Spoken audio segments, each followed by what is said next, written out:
Good afternoon students.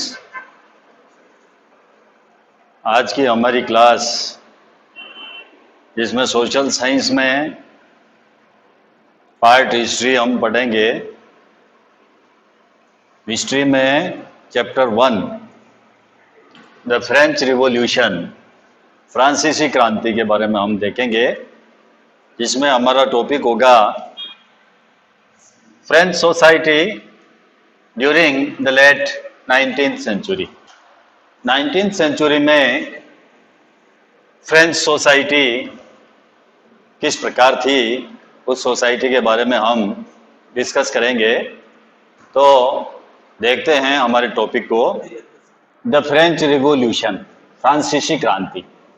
On the morning of 14 July 1789, morning का समय है 14 जुलाई 1789 की बात है। जुलाई 1789 की सुबह है। The city of Paris was in a state of alarm. यहाँ पर अलार्म का माहौल है। कहाँ पर? पेरिस में। पेरिस की जो सिटी है वहाँ पर आतंक का माहौल है। क्या हो रहा है यहाँ पर देखते हैं। The king had commanded troops, king ने जो है ट्रूप्स को कमांड दिया है to move into the city, city के अंदर सेना को प्रवास एंटर करने का किंग ने कमांड दिया है। सम्राट ने सेना को शहर में घुसने का आदेश दे दिया था। Rumors spread that he would soon order the army to open fire upon the citizens, और ये भी र्यूमरस था, ये अफवाह थी कि जो राजा है वह सेना को नागरिकों के ऊपर गोलियों को चलाने का आदेश देने वाला था। ये भी अफवाह फैल रही थी वहाँ पर कि सम्राट जो है ओपन फायर करने का जो है आदेश दे देगा सिटीजन्स के ऊपर। सम 7,000 man and women gather in front of the town hall. Town hall के सामने 7,000 जो आदमी और औरतें हैं वो इकट्ठा हुए हैं, गैदर हुए हैं। And decided to form a people's militia, और उन्होंने एक जनसेना गठन करने का निर्णय लिया है। जनसेना यानी जनता की सेना, people's militia. They broke into a number of government buildings in search of arms, और आर्म्स की खोज में वे बहुत से सरकारी भवनों में प्रवेश कर गए हैं। गवर्नमेंट बिल्डिंग्स के अंदर वो एंटर कर गए हैं, सर्च ऑफ आर्म्स, आर्म्स की तलाश में वो गवर्नमेंट बिल्डिंग्स में प्रवेश कर गए हैं। Finally a group of several hundred people marched toward the eastern part of the city, और लोगों का जो एक समूह है वो पेरिस नगर के ईस्टर्न पार्ट में चल पड़ा है। A group of several hundred people march, उन्होंने मार्च कर दिया है towards the eastern part of the city.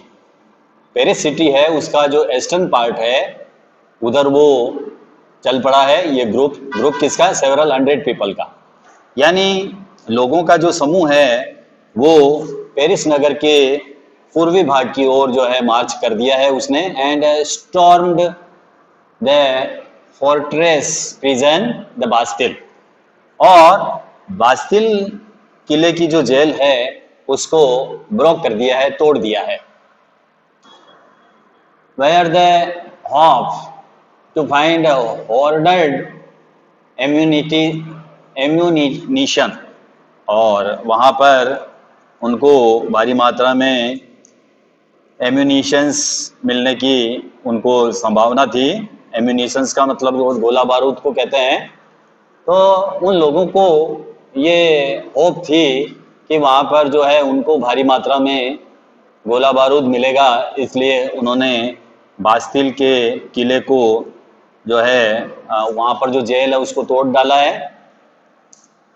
In the armed fight that followed,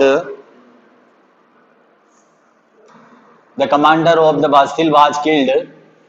और हथियारों पर कब्जा करने की इस लड़ाई में बास्तिल का जो कमांडर था वो भी मारा गया है. Bastille was commander of the Bastille was killed and the prisoners released. और जो प्रिजनर है उनको छुड़ा लिया गया है, यानी जो जेल में जो प्रिजनर्स थे उनको रिलीज कर दिया गया है. Though there were only 7 of them, हालांकि उनकी संख्या केवल 7 थी, प्रिजनर की संख्या केवल 7 थी, लेकिन उनको वहां से रिलीज कर दिया गया है. और बास्टिल का जो कमांडर था उसको किल्ड कर दिया है, मार दिया है. Yet the Bastille was hated by all because it stood for the despotic power of the king. ये despotic power of the king का प्रतीक था बास्टिल. बास्टिल जो दुर्ग था वो सम्राट की निरंकुश शक्तियों का प्रतीक था और लोग इसको हेट करते थे, घृणा करते थे. बास्टिल का जो दुर्ग था वाज हेटेड बाय ऑल, सभी के द्वारा घृणा की जाती थी. एंड क्यों क्यों की जाती थी? It stood for the despotic power of the king. जो किंग की जो डेस्पोटिक पावर है उसका ये प्रतीक था, इसलिए उसको सभी लोगों के द्वारा घृणा की दृष्टि से देखा जाता था, घृणा का केंद्र था. द फोर्ट्रेस वाज डिमोलिश्ड, और इस फोर्ट्रेस को डिमोलिश कर दिया गया, इस किले को ढा दिया गया, तोड़ दिया गया. And it stone fragments were sold in the market to all those who wished to keep a souvenir of its destructions. और इसके अलावा जो स्टोन फ्रेगमेंट्स थे, यानी किला जब तोड़ दिया गया तो उसके जो अवशेष थे, उसके जो पत्थर थे, उन अवशेषों को मार्केट में सोल्ड कर दिया गया, लोगों को बेच दिया गया जो इसको स्मृति चिन्ह के रूप में रखना चाहते थे. इस डिस्ट्रैक्शंस को जो रखना चाहते थे स्मृति चिन्ह के रूप में, उन स्टोन फ्रेगमेंट्स को सोल्ड कर दिया गया मार्केट्स में और उन लोगों को दे दिया गया जो इसकी स्मृति को अपने मन में रखना चाहते थे. नेक्स्ट देखते हैं. The days that followed saw more writing both in Paris and the countryside. और इस घटना के बाद में, जब बास्तिल की जेल को तोड़ा गया, उसके बाद में, इस इंसिडेंट के बाद में जो है कई दिनों तक पेरिस में और कंट्री साइड में जो है राइटिंग होते रहे, यानी कई संघर्ष हुए, राइटिंग हुए. कहाँ पर हुए? बहुत in Paris and the country side. इस घटना के बाद में पेरिस और जो ग्रामीण क्षेत्र हैं, जो कंट्री साइड है, उसमें बहुत सारे संघर्ष हुए. क्यों हुए? More people were protesting against the high price of bread. जो मोर पीपल थे, बहुत सारे लोग थे, वो प्रोटेस्ट कर रहे थे, विरोध कर रहे थे. किसका विरोध कर रहे थे? ब्रेड की जो प्राइस हाई हो गई थी उसके विरोध में वो विरोध कर रहे थे. यानी जो रोटी मिलती थी उसकी जो कीमत थी वो बढ़ा दी गई थी, ब्रेड की जो हाई प्राइस कर दी गई थी, उसके अगेंस्ट में मोस्ट पीपल वर प्रोटेस्टिंग, विरोध कर रहे थे. मच लेटर, और इसके बाद में when historians looked back upon in this time, तो हिस्टेरियंस ने जो है इस घटना को देखते हुए उन्होंने इसका विवरण किस प्रकार दिया है. They saw it as the beginning of a chain of events that ultimately led to the execution of the king in France. तो हिस्टेरियंस ने इस घटना को देखा और उन्होंने इसे एक लंबे घटनाक्रम के रूप में जो है इसकी शुरुआती कड़ियों के रूप में इसको देखा, और जिसकी परिणति जो हुई थी ultimately led to the execution of the king in France. France के सम्राट को फांसी दिए जाने के रूप में इसका अंत हुआ, इस घटना का अंत हुआ, इसकी परिणति हुई। दो most people at the time did not anticipate this outcome, और उस समय अधिकांश लोगों को इस प्रकार के रिजल्ट की उम्मीद नहीं थी कि इस प्रकार जो है फ्रांस का सम्राट जो है उसको फांसी दे दी जाएगी, इसकी लोगों को होप नहीं थी। How and why did this happen, ये किस प्रकार हुआ, क्यों हुआ, ये हम देखते हैं। इस प्रकार की घटना क्यों हुई, कैसे हुई, ये हम देखते हैं आगे। नेक्स्ट टॉपिक है हमारा French society during the late 18th century. 18वीं शताब्दी के उत्तरार्ध में फ्रांसीसी समाज कैसा था, फ्रेंच सोसाइटी कैसी थी इन लेट 18th सेंचुरी, वो हम देखते हैं। इन 1774 में Louis 16 of the Bourbon family of kings ascended the throne of France. Bourbon राजवंश का लुइस 16वां फ्रांस का राजा बना, फ्रांस की राजगद्दी पर बैठा। बुर्बो फैमिली का था जो किंग फ्रांस की गद्दी पर बैठा था, असेंडेड हुआ था। वो कौन था, बुर्बो वंश का था, उसका नेम क्या था, लुइस 16। लुइस 16 जो था वो फ्रांस की राजगद्दी पर आसीन हुआ और बुर्बो राजवंश का था। किसका था, बुर्बो राजवंश का। He was 20 years old, वह 20 साल का था, and married to the Austrian princess Mary Antoinette, वह 20 साल का था और ऑस्ट्रियन राजकुमारी मेरी एंटोइनेट से उसका विवाह हुआ, जो ऑस्ट्रिया की प्रिंसेस थी, उसके साथ में लुइस 16 का मैरिज हुआ। Upon his accession, the new king found an empty treasure. जब वो राजा बना तो उसके समय में जो ट्रेजर था वो खाली था, जो खजाना था वो एम्पटी पाया, उसने खाली पाया। जिस समय वो राजा बना, जो न्यू किंग था वो राजा बना, उसने खजाने को खाली पाया।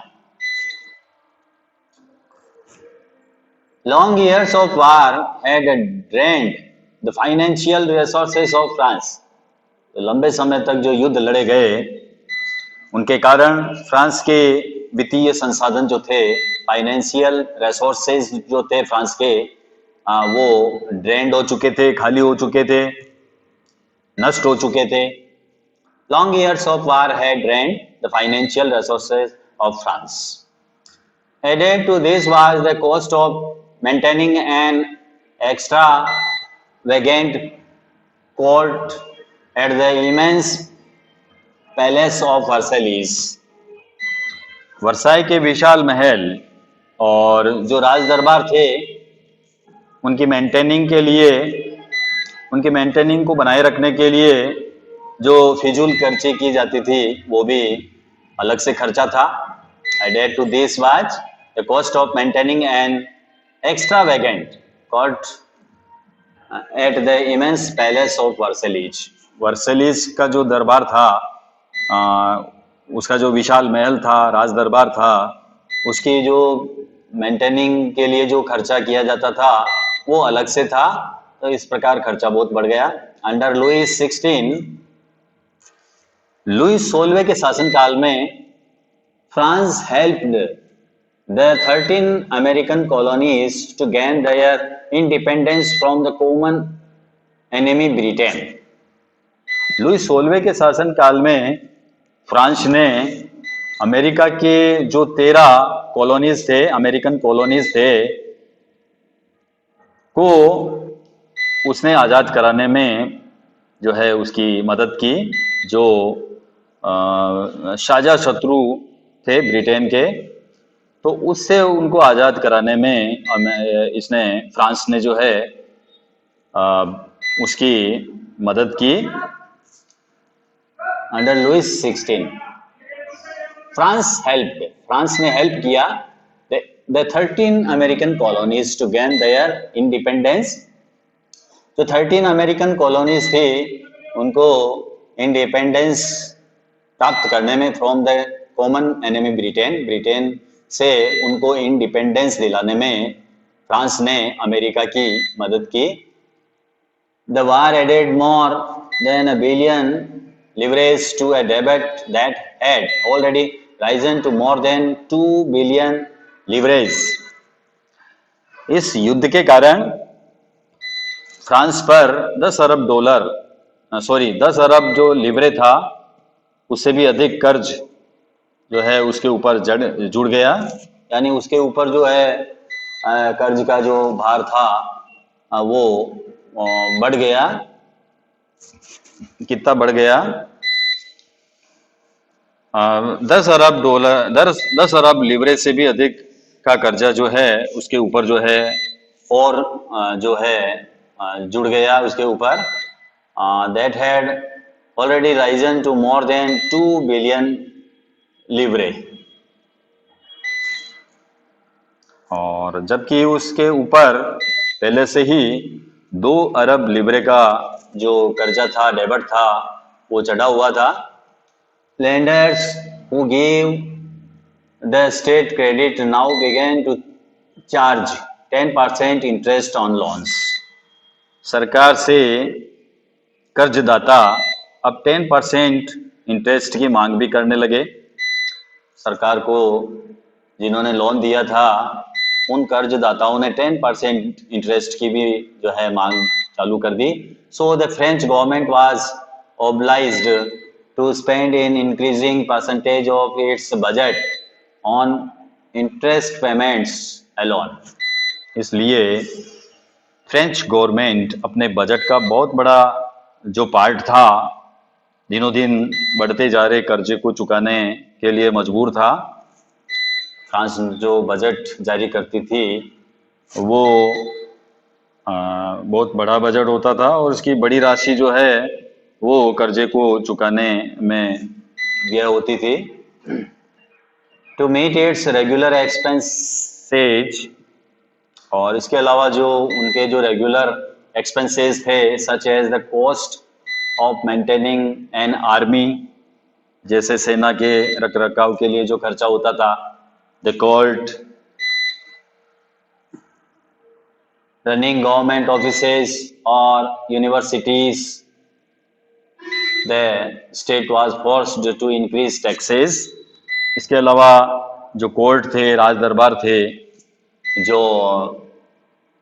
रनिंग गवर्नमेंट ऑफिसेज थे, इसके अलावा जो यूनिवर्सिटीज थी, उनको चलाने के लिए फ्रेंच गवर्नमेंट करों में वृद्धि के लिए बाध्य हो गई। Yet even this measure would not have sufficient, और ये कदम भी जो है sufficient नहीं था। French society in the 18th century was divided into 3 estates।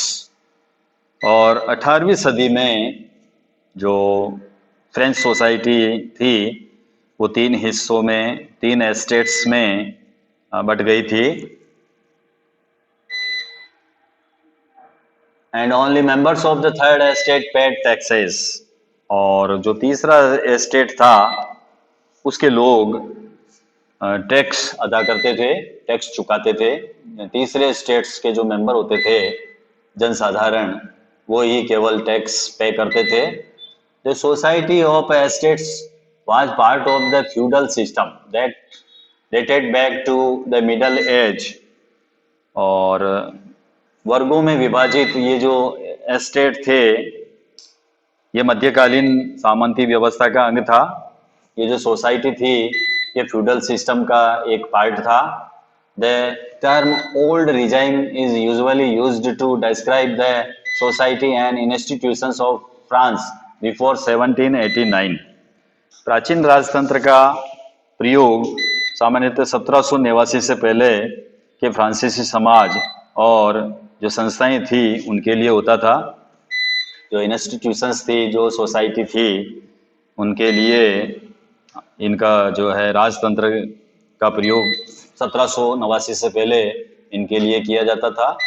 यानी राजतंत्र का जो यूज किया जाता था वो सोसाइटी, कौन सी society, French society and institutions of France के लिए किया जाता था। Figure 2 shows how the system of estates in French society was organized।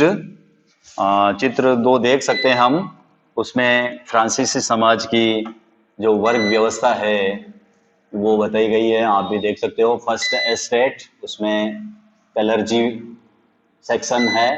Second estates nobility का है। थर्ड एस्टेट्स जो है वो बिग बिजनेसमैन है, मर्चेंट्स है, कोर्ट ऑफिशियल्स, लॉयर्स, ईटीसी इसमें आएंगे। इसके अलावा peasants and artisans, small peasants, landless, labourer, servants, ये इसमें आएंगे। ये है आपके सोसाइटी ऑफ एस्टेट्स। एस्टेट्स की जो सोसाइटी थी फ्रांस में, उसका यहाँ वर्गीकरण किया गया है। Figure 2 shows how the system of estates in French society was organized.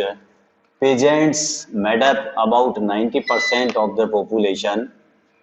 जो पॉपुलेशन थी उसका 90% जो था वो किसानों का था, यानी पॉपुलेशन का 90% भाग पीजेंट्स का था। हाउएवर, लेकिन फिर भी only a small number of them owned the land they cultivated। लेकिन जमीन के मालिक किसानों की संख्या जो थी वो बहुत कम थी।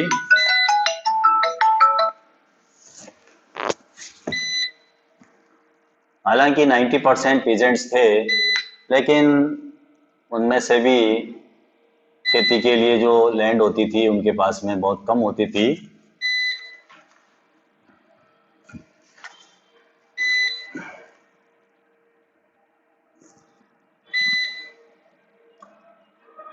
About 60% of the land was owned by nobles, the church, and the other richer members of the third estates। और लगभग 60% जमीन पर नोबल्स का अधिकार था, चर्च का अधिकार था, और तीसरे एस्टेट्स के जो अमीर थे उनका अधिकार था।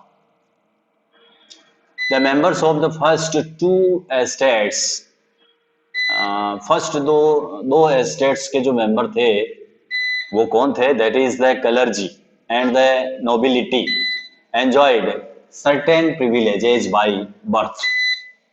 प्रथम दो एस्टेट्स जो थे, एक तो कुलीन वर्ग और एक पादरी वर्ग, इनके लोगों को कुछ प्रिविलेजेस जो थे वो जन्म से ही प्राप्त थे। जो प्रिविलेजेस थे बाय बर्थ, जन्म से ही उनको ये प्रिविलेजेस, विशेष अधिकार मिले हुए थे जिनका वो एंजॉय करते थे। कौन थे? The members of the first two estates. Two estates के जो मेंबर थे, कलर्जी एंड द नोबिलिटी, उनको प्रिविलेज प्राप्त थे। The most important of these was exemption from paying taxes to the state. और इनमें से सबसे महत्वपूर्ण जो प्रिविलेज था वो था राज्य को दिए जाने वाले करों से छूट। इनको स्टेट को टैक्स नहीं देना पड़ता था, उसमें इनको छूट मिली हुई थी। The nobles further enjoyed feudal privileges. इसके अलावा कुलीन वर्ग को कुछ अन्य सामंती विशेष अधिकार भी मिले हुए थे। फ्यूडल प्रिविलेज भी इनको, नोबल्स को प्राप्त थे। These included feudal dues which they extracted from the peasants। उनको किसानों से सामंती कर वसूल करने का अधिकार था। Peasants were obliged to render services to the lord, to work in his house and fields, to survey in the army or to participate in building roads। किसान अपने स्वामी की यस, किसान जो थे वो अपने स्वामी की सेना की, स्वामी के घर पर और खेतों में काम करते थे, सैन्य सेवाएं देते थे। इसके अलावा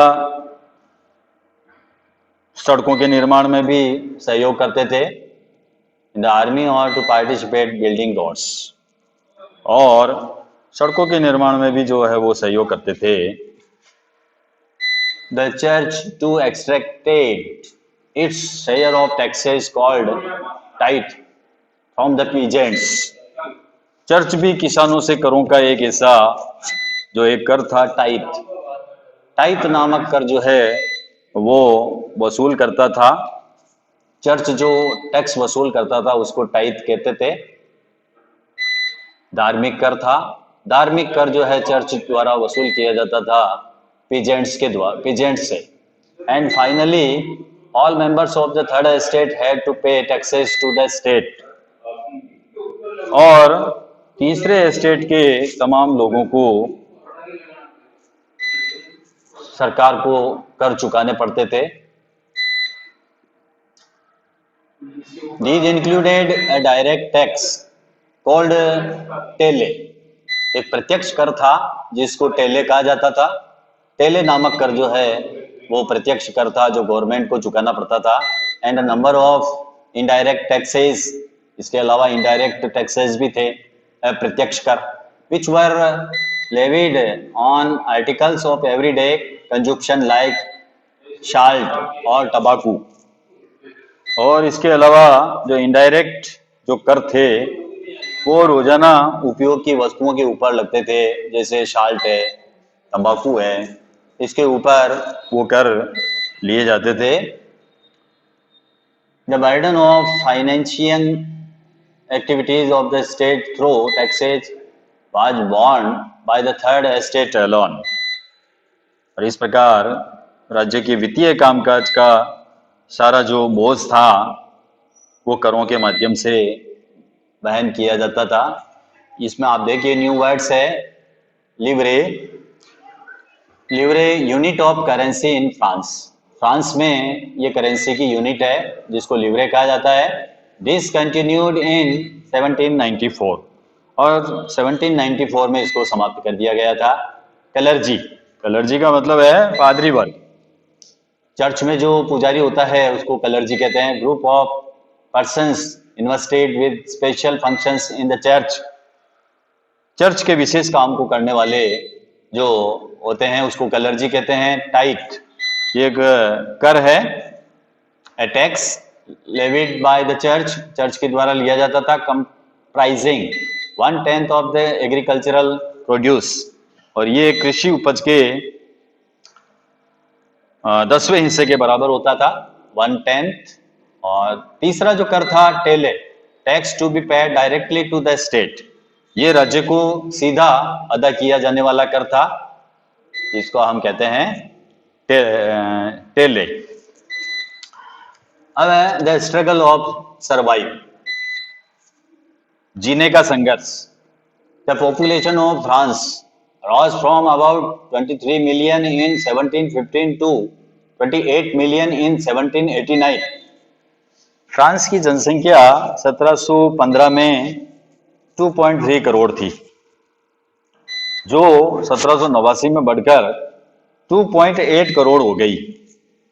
this led to a rapid increase in the demand for food grains। इससे क्या हुआ, इसे अनाज उत्पादन की तुलना में उसकी मांग तेजी से बढ़ने लगी। जो ग्रेन्स था, फूड ग्रेन्स, उसकी डिमांड जो थी वो प्रोडक्शन से ज़्यादा जो है उसकी मांग बढ़ने लगी। Production of grains could not keep pace with the demand. और